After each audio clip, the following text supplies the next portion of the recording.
Oi, pessoal, e aí, tudo bem? Aqui é a professora Luciana Medeiros e eu estou passando aqui neste canal para fazer um convite a você. No próximo dia 25 de agosto, domingo, às 8 horas, eu farei uma revisão para o TRT Ceará. Na parte da manhã, nós vamos tratar das áreas comuns, né? Das disciplinas comuns que cairão tanto para analista quanto para o quê? Quanto para técnico.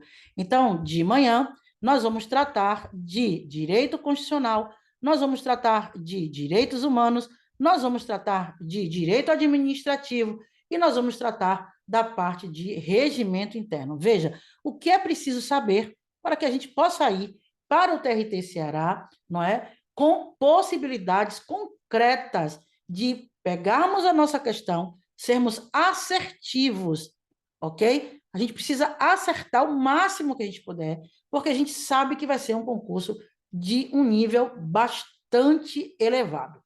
Pelo menos é o que a gente espera da Carlos Chagas.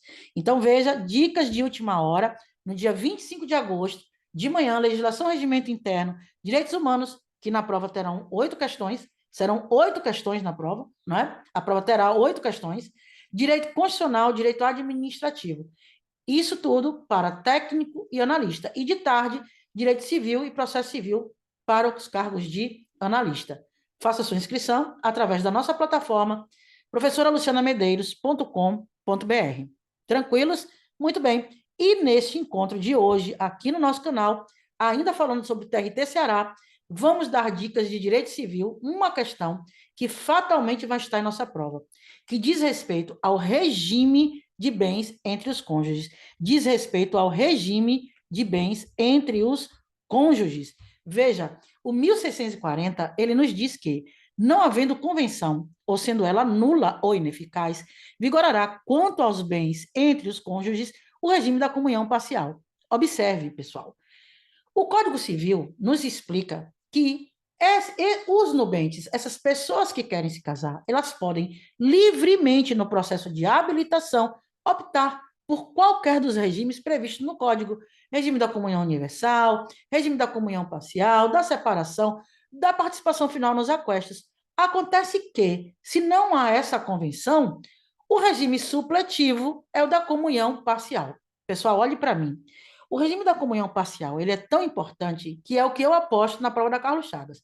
Primeiro, ele é o único que dispensa o pacto antinupcial. Veja o que diz aqui na sua tela. Quanto à forma, reduzir-se-á a termo a opção pela comunhão parcial, fazendo-se pacto antinupcial por escritura pública nas demais escolhas. Então, observe, o regime da comunhão parcial é o único que dispensa o pacto antinupcial. E este pacto antinupcial, ele é obrigatório em todos os demais regimes. E ele precisa ser feito por escritura pública, pessoal. Sabe por quê? Porque do contrário, será nulo o pacto antinupcial que não for feito por escritura pública. Então, não é possível um pacto antinupcial por instrumento particular, porque ele vai ser considerado o quê? Vai ser considerado nulo. Luciana, vamos ver como é que isso cai na prova? Caiu no TRT da 14ª em 2022. Então, provavelmente, pode vir uma questão dessa na prova do TRT da 7ª região. Veja, de acordo com o Código Civil, é lícito aos nubentes, antes de celebrar o casamento, ou seja, é na fase de habilitação, onde eu escolho o regime, né, estipular quanto aos seus bens o que lhes aprover. Segundo este mesmo diploma, é necessária a celebração do pacto antinupcial para a adoção de regime de comunhão universal, sim, separação de bens, quando não obrigatória, sim, sendo dispensável para a adoção dos regimes da comunhão parcial de bens e da participação final, não. Ele só é dispensável, coloque isso na sua cabeça. Ele só é dispensável se for para o regime da comunhão parcial. De quaisquer regime, errado. De regime da comunhão parcial, errado. No regime da comunhão parcial, ele é dispensável. Letra D. Dos regimes da comunhão parcial, errado. Na comunhão parcial, ele é dispensável. Letra E. Dos regimes da comunhão universal, precisa. Participação final nos aquestos, precisa. Sendo dispensável para adoção do regime da comunhão parcial verdadeiro. Resposta certa, portanto, é a nossa letra E. Resposta certa, portanto, é a letra E, na conformidade daquilo que a gente já aprendeu. Olhe bem aí para essa questão e não erre, porque ela provavelmente pode voltar nesse mesma situação aí, nesse mesmo contexto, na sua prova do Ceará. Olhe para ela. Muito bem. Agora nós vamos falar um pouco sobre esse pacto antinupcial. Lembra que eu te falei? Esse pacto antinupcial aqui, ele é importante para a nossa prova. Ele é muito importante. Pode ser que a gente seja aí, não é, cobrado sobre características, né? Sobre informações, sobre determinações legais que o código nos exige acerca do pacto antinupcial. Veja, já falei para você, pacto antinupcial que não é celebrado por escritura pública, ele é nulo. Nesse pacto antinupcial, se por acaso esses nubentes optarem pelo regime, anote que esse aí é outro queridíssimo da prova do concurso. Se esses nubentes optarem pelo regime da separação final nos aquestos, poder-se-á convencionar livremente à disposição dos bens imóveis, desde que particulares. Cuidado, no pacto antinupcial, que adotar o regime de participação final nos aquestos, poder-se-á convencionar a livre disposição dos bens imóveis, desde que particulares. Aquestos são aqueles bens que vocês adquirem na constância da relação matrimonial de forma onerosa, ou, como o nosso professor Cristiano Chaves nos explicou, ou também de forma eventual, como acontece, por exemplo, né, caso você ganhe aí um prêmio na Mega Sena, tá certo? Então, no pacto antinupcial, que adotar regime de participação final nos aquestos, poder-se-á convencionar a livre disposição dos bens imóveis, desde que particulares. E já sabemos, as convenções antinupciais, cuidado, não terão efeito perante terceiros, senão depois de registradas em livro especial pelo oficial de registro de imóveis do domicílio do cônjuge. Olhe para mim, olhe bem para mim. Caso você faça essa convenção antinupcial, você precisa registrar no cartório de imóveis, no registro de imóveis. Por quê? Porque a lei determina que, caso essa convenção não seja registrada nesse cartório de imóveis do domicílio do cônjuge, essa convenção não vai ter efeito perante a terceiros. Então, veja, as convenções antinupciais não terão efeito perante terceiros, senão depois de registradas em livro especial pelo oficial de registro de imóveis do domicílio dos cônjuges. Tranquilos? Olhe para mim, preste muita atenção no que eu vou te falar. Regime da comunhão parcial. Já falamos no início dessa aula e vou tornar a dizer, é a minha aposta, porque caiu no TRT Santa Catarina, no final de 2023, caiu no TRT da 11ª Amazonas, no início de 2024, desse ano de 2024. Duas questões seguidas no mesmo contexto, sobre a comunhão parcial alinhado com a união estável. Porque olhe para essa lâmina aqui embaixo. Essa lâmina aqui embaixo diz para você, ó, a lâmina aqui embaixo diz para você, na união estável, salvo o contrato por escrito entre os companheiros, aplica-se às relações patrimoniais no que couber o regime da comunhão parcial de bens. Então, observe, se eu estou em união estável, se eu não tenho um contrato escrito entre os companheiros, então, a minha relação patrimonial durante esta união estável vai ser regulada pelo regime da comunhão parcial de bens.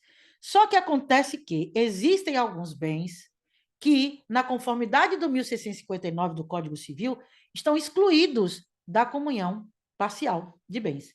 Veja, estão excluídos alguns bens que são excluídos dessa comunhão. E esse inciso 1 é o que mais cai na prova. Esse inciso 1 do 1659, alinhado com o conhecimento de que em união estável, caso não tenha contrato escrito, o regime será o da comunhão parcial, são o que fundamentaram as questões tanto do TRT de Santa Catarina quanto do TRT do Amazonas. Nós vamos fazer essas questões daqui a pouco. Luciana, quais são esses bens tão importantes que estão no inciso 1 do 1659, que fundamentaram, né, esses bens, esse artigo que fundamentou, junto com esse inciso, que fundamentou essas questões? Veja, estão excluídos os bens que cada cônjuge possuía ao casar e os que lhe sobrevierem na constância do casamento, por doação ou sucessão, e os subrogados em seu lugar. Então, no regime da comunhão parcial, os bens que cada cônjuge possuírem, cada um possuir, quando se casaram, estão excluídos. É comunhão parcial. Só vai se comunicar o bem que vocês adquiriram quando na constância desse casamento. O que trouxe antes não se comunica. E mais, e também estão excluídos o que se sobrevierem, ou seja, já na constância do casamento, mas por doação e sucessão. Por doação e sucessão estão excluídos, mesmo que entrem no seu patrimônio na constância do matrimônio, na constância do casamento. Vamos ver como é que isso cai na prova. Observe, observe. Questão de número 2. TRT 11ª, agora em 2024. Ana e Carla constituíram união estável. Veja, Ana e Carla, deixa eu sair aqui da tela para você ler melhor. Ana e Carla constituíram união estável. Beleza, sem qualquer formalização. Olha, deixa. Tá vendo aí? Sem qualquer formalização. Eu lhe pergunto, de antemão, qual é o regime aqui? Comunhão parcial. E o que é que está excluído? Aqueles bens anteriores ao casamento que sobrevierem na constância desse casamento, porque por doação ou por sucessão estarão excluídos. Veja, esse é o link que você precisa fazer. Este é o link que você precisa fazer para responder a questão. Talvez, provavelmente, no TRT Ceará, venha esse mesmo contexto, porque veio, né, tanto em Santa Catarina no finalzinho de 2023, quanto no início de 2024, no TRT 11. Então, vamos lá. Então, no bojo da União, Ana adquiriu uma motocicleta por R$ 10.000. Por sua vez, Carla ganhou, através de doação da genitora, um carro. Pronto. Então, o que, é que vai acontecer aqui? Vai acontecer aqui. Carla, não é? Vai ter direito à moto, mas Ana não vai ter direito aí a este imóvel, a este carro, né, carro? Um carro, por quê? Porque esse carro entrou no patrimônio de Carla, mas entrou por doação. E na conformidade do 1659.1, esses bens estão excluídos da comunhão parcial. Logo, questão número 2, a resposta certa só pode ser a letra C. Carla fará jus à motocicleta, à meação da motocicleta, porém, Ana não terá direito à partilha do carro. Lembrando que meação é Instituto do Direito de Família, não é? E aí, esta partilha, quando dessa dissolução, Ana não terá direito aí a este carro. Beleza? Tranquilos até aqui, porque o carro foi oriundo, entrou no patrimônio de Carla por uma doação. E o 1659 exclui, não é, esses bens que foram adquiridos por doação, quando eu estou vivendo na égide da relação que está sendo normatizada, regulada pela comunhão parcial, na conformidade do 1659, inciso 1. Veja que foi a mesma questão que caiu em Santa Catarina no final de 2023. Oswaldo e Cássio, ambos com 30 anos de idade, constituíram união estável em 2021, mas, olha aí a deixa, não formalizaram por contrato escrito ou escritura pública. Durante o referido relacionamento, Oswaldo comprou à vista um veículo de R$ 80.000 e Cássio, olha aí, recebeu por herança. Veja, é o mesmo contexto. Recebeu por herança um imóvel de R$ 200.000. Então, em eventual dissolução dessa união, né, da unido não, né, é da união, dessa união estável, o que é que vai acontecer? Vai acontecer que Cássio vai ter direito à meação do veículo, mas Oswaldo não vai fazer jus à partilha do imóvel. Por quê? Porque Cássio recebeu o imóvel por herança e a herança não vai se comunicar. Sucessão, né, doação, não se comunica. Na conformidade do 1659, inciso 1 do nosso Código Civil, ok? Então, muito cuidado, pessoal, nessa questão que traz tanto a importância de conhecer a questão da união estável, quando não tem contrato escrito, que vai valer o quê? O regime da comunhão parcial, quanto da ideia do entendimento, do conhecimento daqueles bens que são excluídos da comunhão parcial. Beleza? Tranquilos? Muito bem. E aquele da participação final nos aquestos, que também pode ser, né? Essa daí caiu em 2022, essa daí está um pouco mais distante.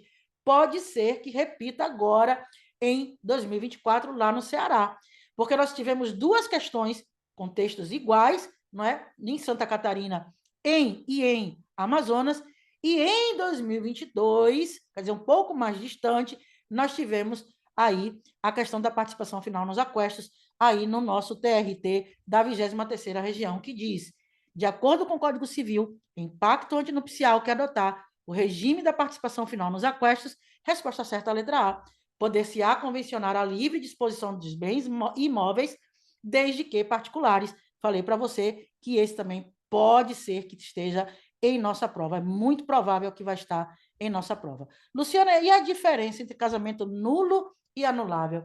Existem diferenças? Existem sim. E elas caem na prova. Nós vamos ver o que é um casamento nulo, o que é um casamento anulável e como é que a Carlos Chagas cobra isso da gente. Vamos lá? Veja. Causas de nulidade do casamento. As causas de nulidade do casamento estão previstas no artigo 1549 do nosso Código Civil, que diz que é nulo o casamento que é estabelecido com infringência das causas de impedimento. Então, eu trouxe aqui as causas de impedimento para você. Causas de impedimento: casamento nulo. Quando temos o casamento entre ascendente com descendente, seja parentesco natural ou civil, os afins em linha reta, e esse inciso 3, que cai muito na prova do concurso, pessoal. O adotante com quem foi cônjuge do adotado e o adotado com quem foi do adotante. Pessoal, esse inciso 3 aqui cai muito na prova do concurso. Cai muito em prova do concurso. O adotante com quem foi cônjuge do adotado e o adotado com quem foi cônjuge do adotante. É preciso ter cuidado com esse inciso 3 e também com o inciso 4. Irmãos unilaterais ou colaterais, todo mundo sabe, bilaterais, unilaterais ou bilaterais, irmãos não se casam. Agora, e os demais colaterais até o grife, terceiro grau, inclusive. Até o terceiro grau, inclusive. Porque eles vão colocar até o quarto grau, inclusive. É errado. Até o terceiro grau, inclusive, esses colaterais não podem casar. Irmãos unilaterais ou bilaterais também, logicamente, não casam. O adotado com quem foi filho do adotante, com quem é filho do adotante. As pessoas casadas, né? Não é possível bigamia no Brasil. E o item 7, o inciso 7, também muito importante. O cônjuge sobrevivente com o condenado. Anote, condenado. Estar respondendo ao processo não é estar condenado. Com o condenado por homicídio ou tentativa de homicídio contra o seu consorte. Por quê? Porque eles podem contextualizar uma questão dizendo que a pessoa está sendo processada. Não é assim. O que o código diz é que será nulo o casamento do cônjuge sobrevivente com o condenado por homicídio ou tentativa de homicídio contra o seu consorte. Tranquilos até aqui? Tranquilos. Isso tudo está, não é, no nosso Código Civil. E o artigo 1550 traz a possibilidade da anulação do casamento. E diz: o casamento será anulado, né? Poderá ser anulado de quem não completou a idade mínima para casar, lembrando que a idade mínima hoje no Brasil é de 16 anos. Então, não existe nenhuma possibilidade de casamento de pessoa menor de 16 anos no nosso país. Entretanto, ainda está no nosso Código Civil este inciso, que já deveria ter sido retirado. O professor Cristiano Chaves, ele nos explica, ele entende que isso aqui já está revogado tacitamente. Porém, ainda está no código. E a Carlos Chagas não quer nem saber. Ela pode chegar lá, copiar e colar e colocar para você lá na prova. Então, observe, é causa de anulação de casamento daquela pessoa que não completou a idade mínima para casar. Como também é causa de anulabilidade do casamento do menor em idade núbil. Qual é a idade? 16 anos, quando não for autorizado. Porque se você tem 16 anos, né, ou mais, 16, 18, que você está aí, né, na questão da incapacidade relativa, então você pode casar a partir dos 16, desde que você tenha o quê? A autorização. Desde que você tenha a autorização. Beleza? Vício de vontade. Ah, vício de vontade, olhe bem para mim. Olhe para mim. Não esqueça. Vício de vontade é causa de anulação de casamento. Porque eles vão colocar para você que o vício de vontade é causa de nulidade e estará errado. Estará errado. É fato que o casamento é um ato formal e solene. É formal e solene. Por isso que tem toda, você aceita, Luciana, eu sou livre e espontânea vontade. Você tem que dizer sim. Qualquer outra coisa antes desse sim vai suspender tudo, vai parar tudo, vai ser uma confusão. Não vai se realizar o casamento e você não vai poder se retratar no mesmo dia. Então, cuidado. É causa de anulação de um casamento o vício da vontade, tá? Não é causa de nulidade. Cuidado com esse. Esse cai na prova, nós vamos ver daqui a pouco. O do incapaz de consentir e manifestar de modo inequívoco o seu consentimento. O realizado por. Olha, esse 5 também é bastante interessante. Você sabe que um casamento pode ser realizado através de quê? Através de procuração, poderes especiais, enfim, realizado pelo mandatário sem que ele ou outro contraente soubesse da revogação. Veja, você não sabe da revogação. Você não sabe. Veja, observe. Se você soubesse, seria o contrário. Veja, é anulável o casamento quando é realizado pelo mandatário sem que ele soubesse ou o outro contraente soubesse da revogação. Agora veja, e não sobrevindo coabitação entre os cônjuges. Então, não basta apenas eu ter revogado este mandato e você não está sabendo. Se por acaso houver a coabitação entre eu e C, então esse casamento foi convalidado. Mesmo que o mandato que eu tenha passado para você, eu tivesse revogado e você não tivesse sabido. Percebeu? Você entendeu o que eu estou falando? De novo, é anulável o casamento quando realizado pelo mandatário, sem que ele ou outro contraente soubesse da revogação do mandato. Então, não tinha mais valor esse mandato. O mandato foi revogado, mas vocês não sabiam. Agora veja. E não sobrevindo coabitação entre os cônjuges. Temos dois cenários aqui. Temos dois cenários. Porque se eu coabitei com C, esse casamento foi convalidado. Mas se eu não coabitei com C, esse casamento poderá ser o quê? Anulado. Percebeu? Entendeu? Cuidado com esse número 5. E o item 6, né? O inciso 6, que diz que também é anulável o casamento por incompetência da autoridade celebrante. Por incompetência da autoridade celebrante. Luciana, vamos ver como é que isso cai na prova? Vamos ver aqui uma questão. Caiu no TRT Goiás. Ele disse, de acordo com o Código Civil, o casamento contraído por infringência de impedimento, pessoal, infringência de impedimento, quais são as causas de impedimento? Olha aqui, coloquei todas aqui para você, e eu lhe disse que causa de impedimento é causa de quê? Nulidade de casamento. Logo, questão de número 5 diz, de acordo com o Código Civil, o casamento contraído por infringência de impedimento é o quê? Anulável, anulável, anulável, errado, é nulo. É nulo de pleno direito, diferentemente do casamento decorrente de vício de vontade. Porque vício de vontade é o quê, pessoal? Falei para vocês. É o quê? Meramente anulável. Logo, portanto, questão de número 5, resposta certa, letra D de dado. E, finalmente, questão de número 6, mais uma, caiu aqui no TRT Bahia, né, em 2022. Olhe lá, aqueles que pretendem se casar precisam atender vários requisitos estabelecidos em lei. Por outro lado, também é a lei que define quais hipóteses as pessoas não podem casar, ou seja, causas de impedimento. Olha aí, causas de impedimento. Desculpa. Então, veja, nós tivemos aqui, coloquei para você quais são as causas de impedimento, elas estão aqui, ó.